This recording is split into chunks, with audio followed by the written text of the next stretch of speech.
জয় রাধে, জয় নিতাই চৈতন্য। আশা করি ভগবানের কৃপায় সবাই খুব আনন্দিত আছেন এবং সবাই খুব ভালো আছেন।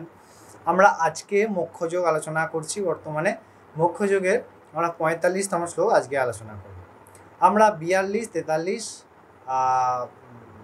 এবং 44তম শ্লোকে দেখলাম।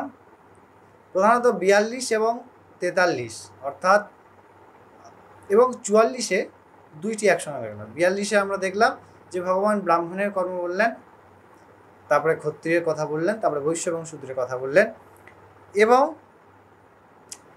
আজকে যে শ্লোক আলোচনা করব, ভগবান এই শ্লোকে বলছেন যে ওই যে ব্রাহ্মণ, ক্ষত্রিয়, বৈশ্য এবং শূদ্র সবার যে স্বকর্ম, স্বভাবজাত কর্ম, বর্ণের যে স্বাভাবিক কর্ম যা অবশ্যই মেনে চলা উচিত, তা যদি কেউ মেনে চলেন তবে তার কি গতি হয়, এবং স্বধর্মে যিনি নির্বাপন করেন, সেই স্বধর্ম নির্বাপন যিনি করেন তার কী স্থিতি আমরা অবশ্যই আলোচনা করব।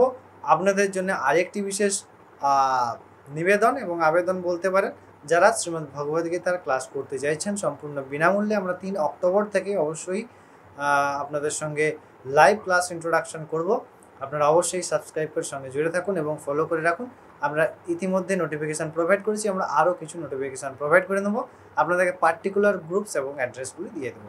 চলুন আলোচনা শুরু করা যায়।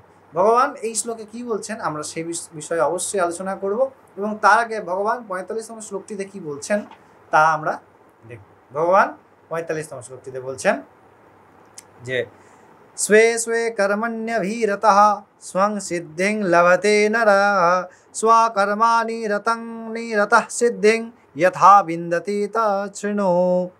ভগবান বলছেন যে স্বে স্বে অর্থাৎ নিজ নিজ কর্ম, প্রত্যেকের যা নিজ কর্ম, ব্রাহ্মণের সমধম তপ শৌচক শান্তি আস্তিক্যং আর্যমেবচ জ্ঞান বিজ্ঞান, এই যে 9টি কর্ম।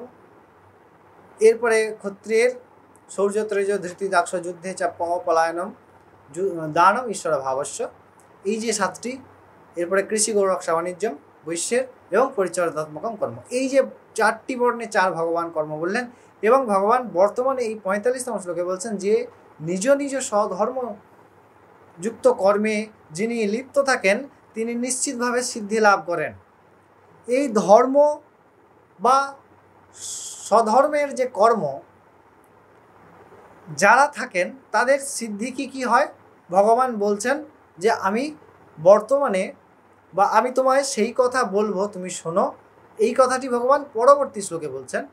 এইখান পর্যন্ত বললেন যে স্বধর্ম আচরণে নিজের যে সিদ্ধি প্রাপ্তি হয় বা সিদ্ধি লাভ হয়, এবং তা কী সিদ্ধি লাভ হয় তা ভগবান পরবর্তী শ্লোকে বলছেন। আমরা সেই বিষয়ে অবশ্যই জানব।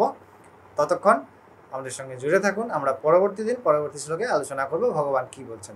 অনেক ভালো থাকবেন, আনন্দিত থাকবেন এবং খুব ভগবানের সঙ্গে যুক্ত থাকবেন। জয় রাধে, জয় নিতাই চৈতন্য।